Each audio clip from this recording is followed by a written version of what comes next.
అందరికీ నమస్కారం. Indian money Telugu ఛానల్కి మీ అందరికీ స్వాగతం సుస్వాగతం. నేను మీ కౌశిక్.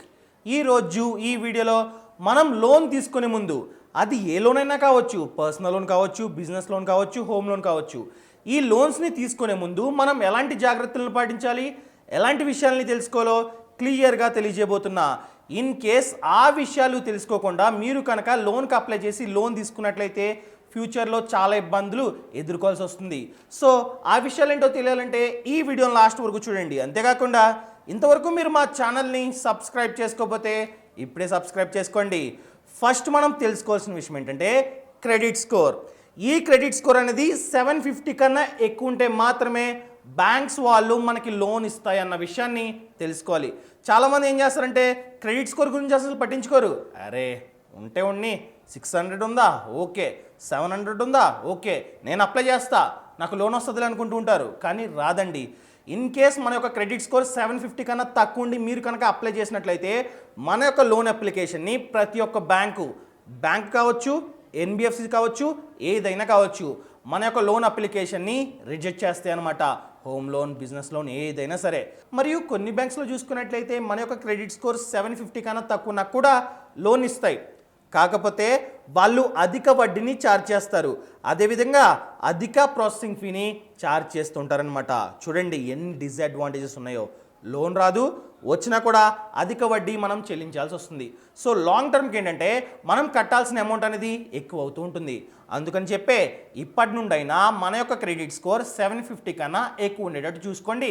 ఎక్కువ ఉంటే మాత్రమే లోన్కి అప్లై చేయండి. ఇన్ కేస్ తక్కువ ఉందా మన యొక్క ఈఎంఐస్ కావచ్చు, క్రెడిట్ కార్డ్ బిల్స్ కావచ్చు, ఇవన్నీ ఆన్ టైంలో కట్టడానికి ట్రై చేయండి.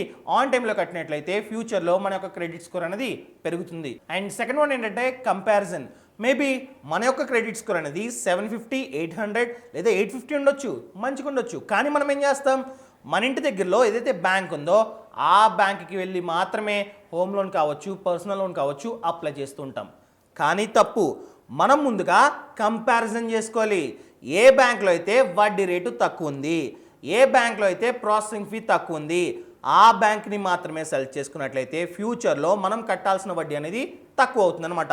సో లాంగ్ టర్మ్కి ఏంటంటే మనం చాలా డబ్బుని సేవ్ చేసుకోవచ్చు. ఫర్ ఎగ్జాంపుల్ హోమ్ లోన్ అనేది చాలామంది 20 ఇయర్స్కి 30 ఇయర్స్కి తీసుకుంటారు. ఇన్ కేస్ మనం తీసుకున్న బ్యాంక్లో వడ్డీ అనేది ఎక్కువ ఉందనుకోండి, మనం ఎక్కువ వడ్డీ కట్టాలి కదా. అందుకని చెప్పే కంపారిజన్ చేసుకున్న తర్వాతే తీసుకోవడం చాలా చాలా ముఖ్యం. ఎగ్జాంపుల్కి నేను స్క్రీన్ మీద పర్సనల్ లోన్ యొక్క వడ్డీ రేట్లు చూపిస్తున్నా. ప్రెజెంట్ చూసుకున్నట్లయితే స్టేట్ బ్యాంక్ ఆఫ్ ఇండియాలో వడ్డీ అనేది పర్సనల్ లోన్కి 9.6% నుండి 13.85% వరకు ఉంది. అవునా? ప్రాసెసింగ్ ఫీ చూసుకున్నట్లయితే అప్ టు 1.5% అంటున్నారు, మ్యాక్సిమం 15,000 అంటున్నారు. చూడండి చాలా బ్యాంక్స్ ఉన్నాయి. అన్ని బ్యాంక్స్లో కన్నా తక్కువ వడ్డీ రేట్ ఎక్కడ ఉందండి? బ్యాంక్ ఆఫ్ ఇండియాలో ఉంది. లాస్ట్ వన్ చూడండి, బ్యాంక్ ఆఫ్ ఇండియా. ఈ బ్యాంక్ ఆఫ్ ఇండియాలో మినిమం వడ్డీ అనేది 9.35% ఉంది, మ్యాక్స్ వచ్చేసి 12.35% వరకు ఆఫర్ చేస్తున్నారు. వీళ్ళు ఎందుకు ఇలా చెప్తారంటే ఫ్రమ్ టు ఎందుకు పెడతారంటే ఇన్ కేస్ మన యొక్క క్రెడిట్ స్కోర్ అనేది మంచిగా ఉందనుకోండి, కేవలం 9.35%కే మనకి ఈ పర్సనల్ లోన్ ఇస్తారు. అదేవిధంగా మన యొక్క ఎలిజిబిలిటీ కూడా మంచిగా ఉండాలి, ఇన్కమ్ కావచ్చు, శాలరీ కావచ్చు, అన్నీ మంచిగా ఉంటే మాత్రం ఇస్తారు. మరియు ఇందులో ప్రాసెసింగ్ ఫీ చూసుకున్నట్లయితే అప్ టు 2% అన్నారు. పర్లేదు, అప్ టు 2% అంటే ఓకే. మ్యాక్స్ వచ్చేసి 10,000 వరకునే ఛార్జ్ చేసుకుంటారంట. ఇప్పుడు చాలా తక్కువ వడ్డీ రేట్లు ఉన్న బ్యాంక్స్ ఏంటి? SBI, bank of India. రెండింటిని కంపేర్ చేస్తే బ్యాంక్ ఆఫ్ ఇండియాలో వడ్డీ అనేది తక్కువ ఉంది, అదేవిధంగా ప్రాసెసింగ్ ఫీ కూడా పర్లేదని చెప్పుకోవచ్చు. సో ఈ విధంగా మనం ప్రతి ఒక్క బ్యాంక్ని కంపేర్ చేసుకొని ఏ బ్యాంక్స్లో అయితే వడ్డీ కావచ్చు, ప్రాసెసింగ్ ఫీ కావచ్చు, ఇవన్నీ తక్కువ ఉన్నాయో ఆ బ్యాంక్ని మాత్రమే సెలెక్ట్ చేసుకోవడం చాలా చాలా ముఖ్యం. అండ్ థర్డ్ వన్ ఏంటంటే మన యొక్క క్రెడిట్ స్కోర్ మంచిగా ఉంటుంది, మనం ఏ బ్యాంక్లో అయితే వడ్డీ తక్కువ ఉందో ఆ బ్యాంక్ని సెలెక్ట్ చేసుకుంటాం. తర్వాత మనం చెక్ చేసుకోవాల్సింది ఈఎంఐస్. ఇన్ కేస్ మీరు పర్సనల్ లోన్ తీసుకున్నారనుకోండి, నెక్స్ట్ మంత్ నుండి ఈఎంఐ కట్టాల్సి వస్తుంది కదా. మేబీ హోమ్ లోన్ కూడా అంతే. అందుకని చెప్పి మనం కట్టాల్సిన ఈఎంఐ అనేది మన యొక్క మంత్లీ శాలరీలో 40% కన్నా తక్కువ ఉండేటట్టు చూసుకోండి. ఫర్ ఎగ్జాంపుల్ మీ శాలరీ అనేది ₹1,00,000 అనుకోండి, మనం కట్టాల్సిన ఈఎంఐ అనేది 40,000 కన్నా తక్కువ ఉండాలి. అంటే అన్ని లోన్స్ కలిపి, అన్ని లోన్స్ యొక్క ఈఎంఐస్ కలిపి 40% కన్నా తక్కువ ఉండేటట్టు చూసుకోండి. ఇన్ కేస్ మీరు 70% of the salary, 80% of the salary ఈఎంఐసే కడుతున్నారనుకోండి, ఫ్యామిలీని ఎలా పోషిస్తారు కదా. సో ఆ విధంగా ప్లాన్ చేసుకోవాలి. ఇన్ కేస్ ఈఎంఐ అనేది బాగా ఎక్కువ ఉందనుకోండి, ముందుగానే మీ బ్యాంక్ మేనేజర్ దగ్గరికి వెళ్ళి మాట్లాడండి. చూడండి సార్, ఇంత ఈఎంఐ నేను కట్టలేను, నా శాలరీ తక్కువ, అందుకని చెప్పి టెన్యూర్ని కాస్త పెంచండి, ఈఎంఐని కాస్త తగ్గించండి, అలా అయితే నేను కట్టగలను అని చెప్పినట్లయితే బ్యాంక్ వాళ్ళు ఖచ్చితంగా ఒప్పుకుంటారు. టెన్యూర్ని పెంచితే వాళ్ళకే మంచిది, ఎందుకంటే మనం లాంగ్ టర్మ్లో కాస్త వడ్డీ అనేది ఎక్కువ చెల్లించాల్సి వస్తుంది. ఇన్ కేస్ మీరు ఎక్కువ ఈఎంఐ పెట్టుకున్నారనుకోండి, 1 మంత్ 2 మంత్ బాగానే కడతారు, 3rd మంత్ కట్టకపోతే, లేట్ చేస్తే మళ్ళీ మన యొక్క క్రెడిట్ స్కోర్ అనేది తగ్గిపోతుంది. అందుకని చెప్పే ఈఎంఐస్ని ప్రాపర్గా ప్లాన్ చేసుకోవడం చాలా చాలా ముఖ్యం. అండ్ నెక్స్ట్ వన్ ఏంటంటే, మనం మంచిగా మన యొక్క ఈఎంఐస్ని ప్లాన్ చేసుకుంటాం, కానీ ఫ్యూచర్లో ఇన్ కేస్ మన జాబ్ పోతే, లేదా మనకి చిన్న యాక్సిడెంట్ అయ్యి హాస్పిటల్లో అడ్మిట్ అయినట్లయితే మనం జాబ్ చేయం, లీవ్స్ పెట్టుకుంటాం, అలాంటప్పుడు శాలరీ రాదు. జీతం రాకపోతే మన యొక్క ఈఎంఐస్ని ఎలా పే చేస్తామండి? పే చేయలేం, లేట్ అయిపోద్ది, లేదా పే చేయడమే మానేస్తాం. అలాంటప్పుడు మన యొక్క క్రెడిట్ స్కోర్ అనేది బాగా డౌన్ అయిపోద్ది, అది రికవర్ అవ్వడానికి చాలా టైం పడుతుంది. అందుకని చెప్పే మనం ఎమర్జెన్సీ ఫండ్ని క్రియేట్ చేసి పెట్టుకోవాలి. అసలు ఎమర్జెన్సీ ఫండ్ అంటే ఏంటంటే, మనం నెలకి ఎంతైతే ఖర్చు చేస్తున్నామో ఇంటూ 6. ఫర్ ఎగ్జాంపుల్ మీరు 30,000 ఖర్చు పెడుతున్నారనుకోండి, ఇంటూ 6 1,80,000. ఈ 1,80,000ని ఎమర్జెన్సీ ఫండ్ పేరుతో పక్కన దాచిపెట్టుకోవాలి. ఇన్ కేస్ ఇలాంటప్పుడు అంటే జాబ్ పోయి లేదా యాక్సిడెంట్ అయిన సిచ్యువేషన్లో ఈ డబ్బుని తీసుకెళ్ళి మనం ఈ ఈఎంఐస్ని కట్టుకున్నట్లయితే ఎటువంటి ఛార్జెస్ పడవు, ఎటువంటి క్రెడిట్ స్కోర్ డౌన్ అవ్వదు. అసలు ఈ ఎమర్జెన్సీ ఫండ్ని ఎక్కడ దాచిపెట్టుకోవాలంటే, 1,80,000 అన్నాను కదా, డివైడెడ్ బై 2 చేయండి. 90,000 వచ్చేసి సేవింగ్స్ బ్యాంక్ అకౌంట్లో, అది కూడా సెపరేట్ సేవింగ్స్ బ్యాంక్ అకౌంట్లో. ఇంకో 90,000 వచ్చేసి లిక్విడ్ ఇన్వెస్ట్మెంట్ ఆప్షన్స్ ఉంటాయి, వాటిల్లో ఇన్వెస్ట్మెంట్ చేయండి. అది మేబీ లిక్విడ్ ఫండ్స్ కావచ్చు, లేదా ఎఫ్డి కావచ్చు, ఇలాంటి వాటిల్లో పెట్టుబడి పెట్టుకున్నట్లయితే ఆన్ ది స్పాట్ విత్డ్రా చేసి యూజ్ చేసుకోవచ్చు అనమాట, ఇన్ కేస్ ఏదైనా ఎమర్జెన్సీ వచ్చినట్లయితే. అండ్ నెక్స్ట్ వన్ వచ్చేసి, లోన్స్లో 2 టైప్స్ ఉంటాయి, good loans, bad loans.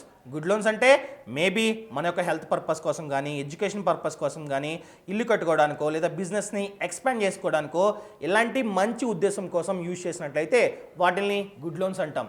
Bad loans అంటే పార్టీలకి, పబ్బులకి, రెస్టారెంట్లకి, వరల్డ్ టూర్కి, ట్రిప్స్కి, అలాంటి వాటికి కనుక మనం పర్సనల్ లోన్ కానీ ఏదైనా లోన్ తీసుకున్నట్లయితే దానిని బ్యాడ్ లోన్ అంటాం. అంటే లగ్జరీస్ కోసం మనం తీసుకుంటూ ఉన్నాం. అలాంటివి ఇప్పటి నుండి అయినా ఇగ్నోర్ చేయండి. అలాంటి వాటి కోసం లోన్ తీసుకోవద్దు. ఇన్ కేసు తీసుకున్నట్లయితే ఎంజాయ్ చేస్తాం, ఆ తర్వాత కట్టాల్సింది ఎవరు? మనమే కదా, అవునా? సో అలాంటి వాటి కోసం లోన్ తీసుకోకండి. మరియు ఇన్ కేస్ మన యొక్క క్రెడిట్ స్కోర్, ఇన్కమ్ అంతా మంచిగా ఉందనుకోండి, వాళ్ళు ఏం చేస్తారు, మనం 5 lakh కోసం లోన్ అప్లై చేస్తాం, కానీ వాళ్ళు 10 lakh ఇస్తారు. చాలామంది ఏం చేస్తారంటే, అరే ఇంకో 5 lakh ఎక్స్ట్రా వచ్చిందని చెప్పి తీసుకొని ఖర్చు పెట్టేస్తుంటారు. ఎప్పుడు అలా చేయొద్దు. ఎప్పుడైనా సరే మనకి ఎంత అవసరమో అంత మాత్రమే తీసుకోవడం చాలా చాలా ముఖ్యం. అండ్ నెక్స్ట్ వన్ ఏంటంటే, చాలామంది ఫర్ ఎగ్జాంపుల్ పర్సనల్ లోన్ కావాలనుకోండి, 3-4 బ్యాంక్స్కి వెళ్ళి ఒకేసారి అప్లై చేస్తూ ఉంటారు. అలా ఎప్పటికీ చేయొద్దు. అలా చేసినట్లయితే బ్యాంక్స్ వాళ్ళు లోన్ ఇవ్వడానికి మన యొక్క క్రెడిట్ స్కోర్ని చెక్ చేస్తారు. వాళ్ళు చెక్ చేసినట్లయితే దానిని హార్డ్ ఎంక్వైరీ అంటాం. వాళ్ళు చెక్ చేస్తారు కాబట్టి మన యొక్క క్రెడిట్ స్కోర్ అనేది కాస్త డౌన్ అయ్యే ఛాన్స్ ఉంది. అదేవిధంగా 3-4 ఒకేసారి చెక్ చేసినట్లయితే బాగా డౌన్ అయిపోద్ది అనమాట. అందుకని చెప్పే ఒక బ్యాంక్ నుండి మాత్రమే అప్లై చేయండి. ఇన్ కేస్ కావాలంటే ఇంకొక బ్యాంక్ అయినా ఓకే, అంతేగాని 3 బ్యాంకులు 4 బ్యాంకులు ఈ రకంగా ఎప్పుడు అప్లై చేయొద్దు. అండ్ లాస్ట్ వన్ ఏంటంటే, చాలా బ్యాంక్స్ మనకి లోన్ ఇచ్చే ముందు మన యొక్క ఎంప్లాయ్మెంట్ని కూడా చెక్ చేస్తాయి. ఇన్ కేస్ మనం అస్తమాటు జాబ్ని చేంజ్ అవుతున్నాం అనుకోండి, 3 నెలలకు ఒకసారి, 4 నెలలకు ఒకసారి, మళ్ళీ 6 నెలల గ్యాప్, మళ్ళీ ఇంకో జాబ్, మళ్ళీ గ్యాప్, మళ్ళీ ఇంకో జాబ్, ఈ రకంగా చేస్తున్నాం అనుకోండి, చాలా బ్యాంక్స్ ఏంటంటే లోన్ ఇవ్వవు. కొన్ని బ్యాంక్స్ అయితే నువ్వు ఖచ్చితంగా జాబ్లో జాయిన్ అయ్యి 2 years అవ్వాలి, అప్పుడు మాత్రమే లోన్ ఇస్తామంటున్నాయి. కొన్ని బ్యాంక్స్ అయితే ఇప్పుడు నువ్వు ప్రెజెంట్ ఏ కంపెనీలో వర్క్ చేస్తున్నావో ఆ కంపెనీలో లాస్ట్ 1 year నుండి నువ్వు వర్క్ చేస్తూ ఉండాలి, లేకపోతే లోన్ ఇవ్వము అంటూ ఉన్నారు. సో అది కూడా చెక్ చేసుకోవడం చాలా చాలా ముఖ్యం. అందుకని చెప్పే అస్తమాటు జాబ్ని మార్చుతూ ఉండకండి. మార్చినట్లయితే చాలా బ్యాంక్స్ ఏంటంటే లోన్ ఇవ్వవు. ఇవన్నమాట. ఇవన్నీ తెలుసుకున్న తర్వాతే లోన్కి అప్లై చేయడం చాలా చాలా ముఖ్యం. ఈ రకంగా పర్సనల్ లోన్ గురించి, హోమ్ లోన్ గురించి, బిజినెస్ లోన్ గురించి, లోన్స్ గురించి, ఇన్సూరెన్స్ గురించి, స్టాక్ మార్కెట్ గురించి, మ్యూచువల్ ఫండ్స్ గురించి, దేని గురించి డౌట్ ఉన్నా కింద డిస్క్రిప్షన్లో ఒక లింక్ ఉంది. ఆ లింక్ని క్లిక్ చేసినట్లయితే ఫినాన్షియల్ ఫ్రీడమ్ యాప్ డౌన్లోడ్ అవుతుంది. ఈ యాప్లో హోమ్ లోన్ గురించి సపరేట్గా కోర్స్ ఉందండి, పర్సనల్ లోన్ గురించి ఉంది, బిజినెస్ లోన్ గురించి ఉంది, వివిధ లోన్స్ గురించి ఉన్నాయి, ప్రతి ఒక్క దాని గురించి ఉన్నాయి. ఫర్ ఎగ్జాంపుల్ పర్సనల్ లోన్ గురించి చూసుకున్నట్లయితే ఎలాంటి థింగ్స్ని కన్సిడర్ చేయాలి, ఇన్కమ్ ఎంత ఉండాలి, ఏ బ్యాంక్స్లో వడ్డీ ఎంత ఉంది. ఈ రకంగా హోమ్ లోన్ గురించి చూసుకున్నట్లయితే హోమ్ లోన్ అన్నది ఎలా ఇస్తారు, మనం ప్రాపర్టీని ఎలా చూస్ చేసుకోవాలి, ఏమేమి డాక్యుమెంట్స్ ఉండాలి, ప్రతి ఒక్క దాని గురించి క్లియర్గా యాప్లో ఎక్స్ప్లెయిన్ చేసాం. ఇన్ కేస్ మీరు సబ్స్క్రిప్షన్ తీసుకున్నట్లయితే ఓన్లీ ఒక కోర్సు కాదు, 53 కోర్సులకి మీకు యాక్సెస్ దొరుకుతుంది 1 సంవత్సరం పాటు. చూడండి, చాలా బయట యాప్స్ ఏం చేస్తున్నాయంటే హోమ్ లోన్ గురించి పెట్టి డబ్బులు తీసుకుంటూ ఉన్నారు, కానీ వాళ్ళు ఒక కోర్స్ గురించి మాత్రమే చెప్తూ ఉన్నారు. మేము అలా కాదు, 53 కన్నా ఎక్కువ కోర్సుల గురించి చెప్తున్నాం. అదేవిధంగా ఇన్ కేస్ మీరు కెరియర్ని చూస్ చేసుకోవాలనుకుంటే కెరియర్ బిల్డింగ్ కోర్స్ ఉంది. ఇన్ కేస్ మీరు బిజినెస్ని స్టార్ట్ చేయాలనుకుంటే బిజినెస్ని ఎలా స్టార్ట్ చేయాలన్న గురించి కోర్స్ ఉంది. అదే ఇన్ కేస్ మీరు పల్లెటూరులో ఉన్నట్లయితే విలేజ్ నుండి ఒక బిజినెస్ని ఎలా ప్రారంభించాలి, ఇన్ కేస్ మీరు సీఏ చదవాలనుకుంటే ఒక సీఏని తీసుకొచ్చి వాళ్ళతో మాట్లాడించాం, సీఏని ఎలా క్రాక్ చేయాలని. అదేవిధంగా IPS, IAS, police etcetera etcetera 53 కన్నా ఎక్కువ కోర్సులు ఉన్నాయి. ఎవరైతే ఆ పర్టికులర్ ఫీల్డ్స్లో సక్సెస్ అయ్యారో వాళ్ళే వచ్చి మాట్లాడతారు. సో మీకు ఇంకా క్లియర్గా అర్థమవుతుంది అనమాట. ఈ యాప్ని ఇప్పుడే డౌన్లోడ్ చేసుకోండి. అదేవిధంగా మీకు సేవింగ్ చేసుకోవాలనుకుంటే ఈ యాప్ సబ్స్క్రిప్షన్ తీసుకునే ముందు మీరు డబ్బుని ఆదా చేసుకోవాలనుకుంటే MARIDI అనే ప్రోమో కోడ్ని ఎంటర్ చేసినట్లయితే 2000 రూపీస్ ఫ్లాట్ డిస్కౌంట్, చాలా తక్కువకే ఈ సబ్స్క్రిప్షన్ అనేది మీకు లభిస్తుంది. ఇంకెందుకు ఆలస్యం, ఇప్పుడే యాప్ని డౌన్లోడ్ చేసుకోండి. MARIDI అనే ప్రోమో కోడ్ని ఎంటర్ చేయండి, 2000 రూపీస్ ఫ్లాట్ డిస్కౌంట్. ఇంకెందుకు ఆలస్యం, ఇప్పుడు యాప్ని డౌన్లోడ్ చేసుకోండి. ఇలాంటి మంచి మంచి వీడియోలతో రేపు మీ ముందుకు వస్తా. అంతవరకు సెలవు. ఇట్లు మీ Kaushik. Thank you so much. Thanks for watching.